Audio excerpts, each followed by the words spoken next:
jewels, money. No matter how much I take, I want more, much more. And with my great power, nothing can stop me from getting it. Electro. Amazing Spider-Man Volume 1, Issue 9. The man called Electro. Spider-Man is dashing past a group of pedestrians who are wondering where he is off to. Then the police are happy to see Spider-Man swinging by to help them stop the gunman, but he just swings by.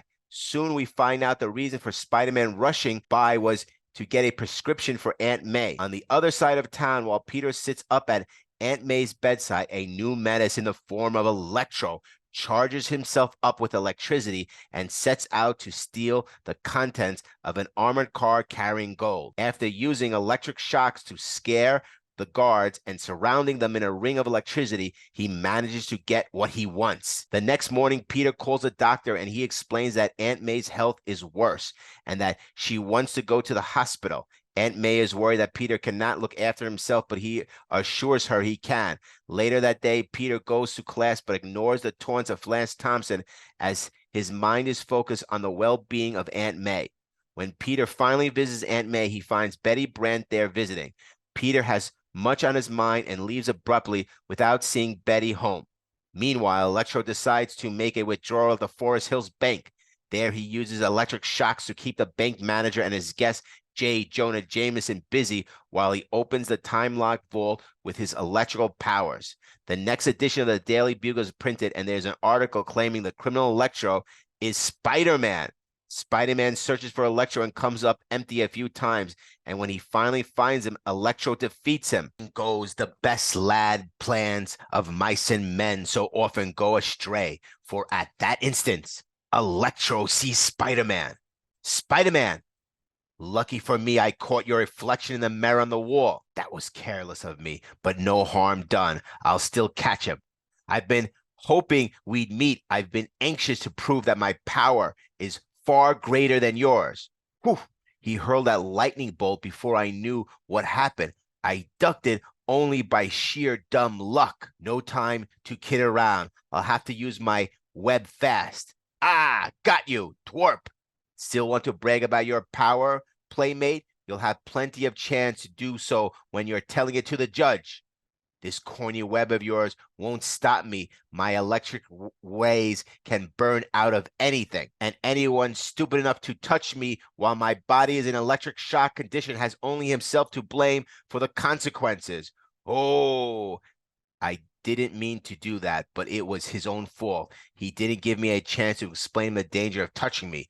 Well, with him out of the way, no single human is strong enough to challenge me. The next edition of the Bugle again claims to have proof that Spider-Man is Electro, which makes the public ask questions about who Spider-Man really is. And in the secret hideaway in the heart of the city, haha, Jameson will have a long wait if he's going to wait for Spider-Man to disprove anything. Now with Spider-Man out of the way, I'll really keep things popping around here. Nobody will even remember Spider-Man when I'm finished, and nobody even remotely suspects who Electro really is. Nobody knows that I used to be an ordinary electric lineman named Max Dillon. Max, I need you. Harris is in a trouble on a high tension pole. You've got to help him down. Forget it. I don't do anything for nothing. How much bonus will you give me? But the man's life is in danger, and you're our best pole man, okay? You win. We'll pay $100. That's more like it now. Don't get your jaws in an uproar. I'll bring him down. Dylan is a rat. He'd have left Harris up there if I didn't offer to pay him. If he wasn't our best pole man, I'd bounce him in a second. But I didn't care what anybody thought of me, and then it happened. 1,000,000 to 1 chance I was working alone on a pole when lightning struck. Zzz. I should have been killed instantly, but by a fantastic freak of fate, due to the way I had been grasping the electric wires, the two bolts of currents canceled each other out. I'm still alive. In fact, I feel better, stronger than ever. A short time later, when some wire clothes hangers got tangled over my arm, I discovered the truth about myself. Hey, there's current passing from my body through my hangers, making my fingers spark. I'm no fool. I instantly realized the accident had charged my body with electricity. I raced home and began to experiment to see how powerful I really was. It's unbelievable. My body keeps recharging itself. I'm like a living electric generator. The more I practice, the more skilled I become. I can do anything with my electrical power. I can throw it, use it as a weapon. Taking every cent I had in the world, I bought a rundown house and equipped it like an electricity lab. With these devices, I can increase my power. There's nothing I cannot do. Finally, I ran completely out of money, but that didn't worry me. I'll disguise myself, take the name Electro, and get all the dough I want. When he's finished, he goes to West Side House of Detention in downtown New York, where he sets about freeing some prisoners to become his flunkies.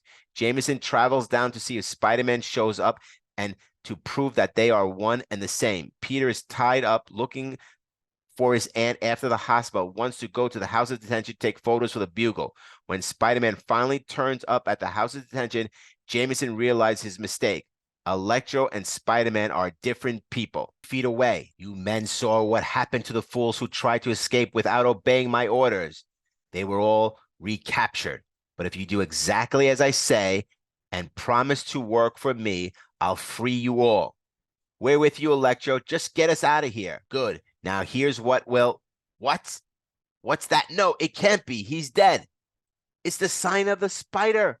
Spider-Man is here. I know it's bad manners to drop in without an invitation, but I'm sure you'll forgive me once, just this once. You survived my attack once, Spider-Man, but I won't be so careless a second time. Just stay there and keep talking, mister. I'll get to you in a minute. Okay, that'll stop your playmates for a while. And now, let's see you dodge this electrical bolt, you overconfident braggart. He's tossing a metal bearing in front of me. They'll deflect the power of the bolt. Anyone with any knowledge of science knows that anything metal can act like a lightning rod, as this steel chair is doing. You're wasting your time. My current is inexhaustible, and you'll soon run out of things to throw. You kidding me? I know I'm going to spend all day tossing things at you. These rubber gloves I'm wearing will give you a chance to massage your chin whiskers a while, like this.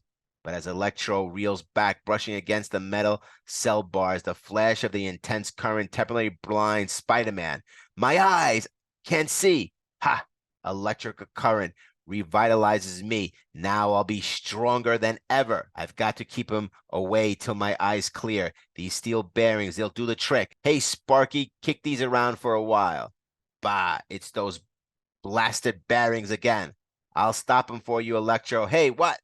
Don't think anyone would be dumb enough to try to sneak up behind a fellow with a spider sense. If it's any consolation to you, chum, I'm pulling my punch all I can.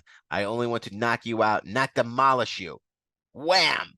Wonder where Electro disappeared to. Uh-oh, the other prisoners are trying to escape via the roof. I better head them off fast. Haven't played the leapfrog since I was a kid. Then, reaching the top of the stairwell, Spider-Man turns and, hey, didn't anyone ever teach you not to point?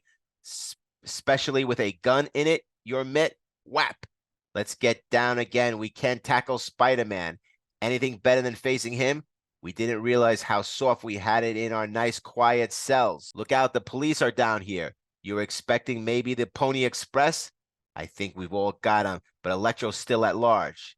And speaking of Electro, well, look who's here. So we're gone, but not forgotten, eh? You're more pretty fast, Spider-Man, but how long do you think you can keep dodging electrical bolts before you collapse from sheer exhaustion? Long enough to wrap you up, big mouth. Well, little man, I have another surprise for you.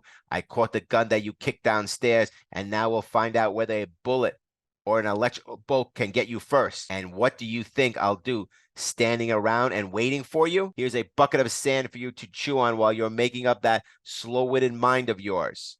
Is that the best you can do? Don't you know that electric current can turn sand to glass? Sure, I know it, but while you're busy showing off, it gives me time to shoot my web at your gun, jamming it so you can't fire it. Do I make myself clear? Livid with rage and frustration, Electro suddenly rips some of the highly charged power wires from the wall, whirling them menacing around his head. You mock me for the last time. Any one of these wires, if it touches your body, will rid the earth of Spider-Man forever. This is serious. I can deflect some of them with my rubber gloves, but if one of those touches my body, it's curtains for me. He's getting closer. Can't back up any further. What have I bumped into behind me? It's a water main with a fire hose attached. Say, what kind of science major am I anyway? Why didn't I think of this right away? Water and electricity just don't mix. Now, if I can just hit the mark in time. I did it. It's real short circuit. It stopped him cold. Life for sure is funny. He's one of the most powerful criminals of all time, and what finally beat him? Just a bouncing from a plain, ordinary water hose. Might as well remove his mask and see who he is. If this was a movie, I'd gasp in shock, and then I'd say, good heavens, the butler. But this guy I never saw before. Oh well, it won't take the police long to find out who he is. In fact, I can hear them coming now. Better get my camera and get out of here. Hope the pics come out okay. I'll be the scoop of the year. Afterwards, Peter sells pictures of Electro fighting Spider-Man to J. Jonah Jameson, receiving some of the much-needed money to help Aunt May. The story ends with Betty and Peter trying to find the right words to say to each other. Dr. Bromwell, first appearance. Electro. Maxwell Dillon, first appearance. Origin revealed. NYPD Joe, first appearance. Notes: a number of elements in the story should be considered topical references per the sliding timescale of Earth 616. These include the style of vehicles in this story and the electrical equipment used by Electro, especially the equipment he used as a lineman. Flash Thompson makes reference to the boxing match that he and Peter had during the events of Amazing Spider-Man 8. At the end of the story, Betty tries to tell Peter why she left high school to work at Jameson Security and mentions how Peter reminds her of someone she once knew.